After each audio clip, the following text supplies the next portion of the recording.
టీవీ24 స్టూడియోలో యాడ్ కోసం ads and promotions కి ఈ కాంటాక్ట్ నంబర్ ని సంప్రదించండి 9662166699. అందరికీ నమస్కారం. నా పేరు సుజాత, జనసేన పార్టీ వీర మహిళా విభాగం.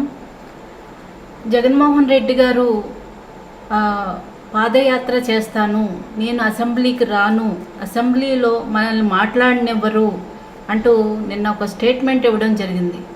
జగన్మోహన్ రెడ్డి గారు, మీరు గుర్తుపెట్టుకోవాల్సింది ఏంటంటే, మీరు అసెంబ్లీకి వస్తే మిమ్మల్ని ర్యాగింగ్ చేసో లేదంటే వ్యక్తిగతంగా మాట్లాడో విమర్శించే నాయకులు ఇప్పుడు అసెంబ్లీలో అధికారంలో లేరండి. అది గుర్తుపెట్టుకోండి. అంటే వెనక భజన బ్యాచ్ని వేసుకుని బూతులు తిట్టిస్తూ అటు ప్రతిపక్షంలో ఉన్న నాయకుల్ని, ఇతర పార్టీ నాయకుల్ని చులకనగా చూసే నాయకులైతే ఇప్పుడు అధికారంలో లేరండి. మీరు హ్యాపీగా ధైర్యంగా అసెంబ్లీకి రావచ్చు.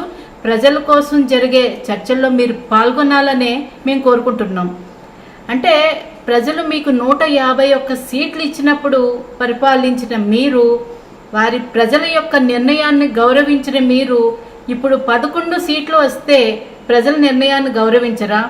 మీ 11 మంది ఎమ్మెల్యేలు ప్రజలు ఇచ్చిన తీర్పుకి విలువ ఇచ్చి అసెంబ్లీలో వారి తరపున మాట్లాడడానికి ఎందుకు రారు? అంటే కేవలం అధికారమే ధ్యేయంగా, అధికారం మాత్రమే మీ లక్ష్యంగా మళ్ళీ మీరు ప్రజల్లోకి పాదయాత్రకు వెళ్తాను అంటే, ఇప్పుడు గెలిపించిన 11 మంది ఎమ్మెల్యేలకి ప్రజలు ఇచ్చిన తీర్పుని మీరు వాళ్ళని అంటే అపహాస్యం చేస్తున్నట్టు, వాళ్ళకి గౌరవం ఇవ్వనట్టే కదా.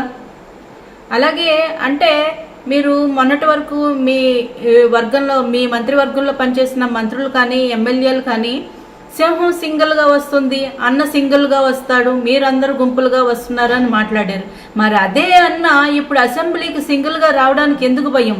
సింగిల్గా కూడా కాదు, 11 మంది ఉన్నారు కదా, రావడానికి ఎందుకు భయం? అంటే ఇప్పుడు మీ దగ్గర స్క్రిప్ట్ లేదా? అడిగిన వాటికి ఆన్సర్ ఇవ్వడానికి మీ దగ్గర జవాబులు లేవా? లేదంటే మీ ప్రభుత్వంలో జరిగిన అవినీతి అంతా బయటకు తీస్తారని భయమా? లేదంటే మీకు భజన చేసే వందిమాగదులు లేరా? బూతులతో విరుచుకుపడే మీ నాయకులు లేరా?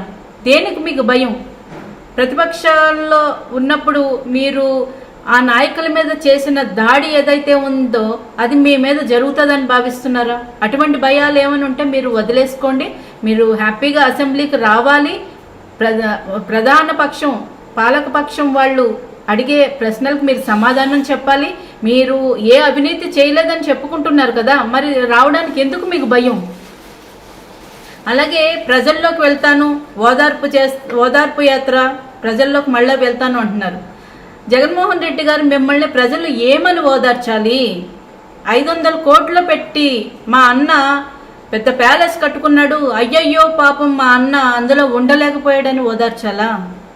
లేదంటే లిక్కర్లో ప్రతి నెల మా అన్న కొన్ని కోట్ల రూపాయలు సంపాదించేవాడు, అయ్యయ్యో పాపం ఇప్పుడు మా అన్నకు ఆ డబ్బులు రావట్లేదని ఓదార్చాలా?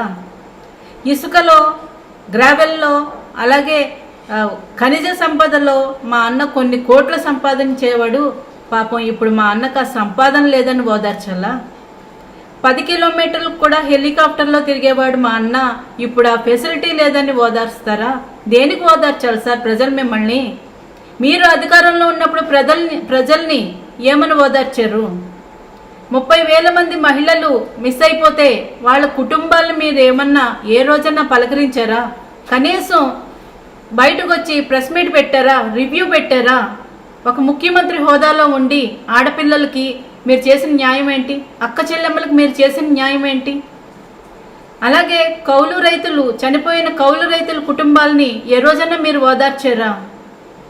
మెగా డిఎస్సి అని మీరు దగా చేసిన రాష్ట్రంలో ఉన్న యువతని ఏ రోజన్నా ఓదార్చారా?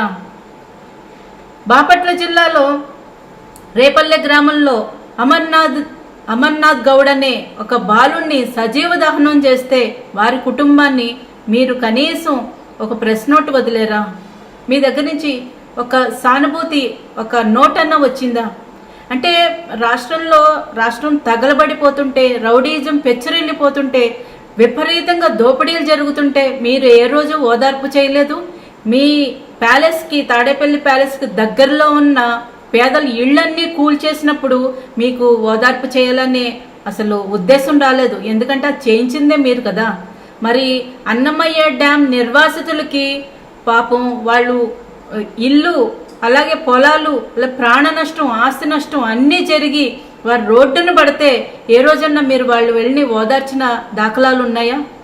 దేనికి సార్ ఓదార్పు? మీకు అధికారం లేకపోతే ప్రజలను ఓదార్చాలా? మీకు అధికారంలో ఉన్నప్పుడు ప్రజల్ని కాలు కింద వేసి తొక్కుతారా? కనీసం మంచినీళ్ళు అడిగినందుకు ట్రాక్టర్తో గుద్ది చంపించేశారు కదా. అలాగే ఇంటి పట్టా అడిగినందుకు గాజువాకలో ఒక మహిళని ట్రాక్టర్తో గుద్దించి చంపేశారు మీ నాయకులు.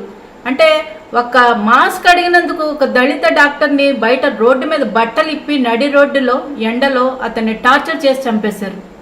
ప్రశ్నించిన ప్రతి వారిని చంపడం అణగదొక్కడం ఇదే కదా మీరు అధికారంలో ఉన్నప్పుడు చేసింది. ఏ మొహం పెట్టుకుని ప్రజల దగ్గరకు వచ్చి ఓదార్పు యాత్ర చేస్తారు? ఇంతకుముందు అధికారంలో ఉన్నప్పుడు పరదాలు కట్టుకుని ప్రజలకి ఎవరికి కనిపించకుండా మొహం చాటేసి తిరిగిన మీరు ఇప్పుడు మరి అధికారం కోల్పోయాక ఏ మొహం పెట్టుకుని ప్రజల దగ్గరకు వస్తారు? ప్రజల చీత్కారాలు ఎదుర్కోరా మీరు? ఇప్పటికన్నా మీ తీరు ఆలోచన పద్ధతి మార్చుకోవాలని కోరుకుంటున్నాం. జై జనసేన, జై హింద్.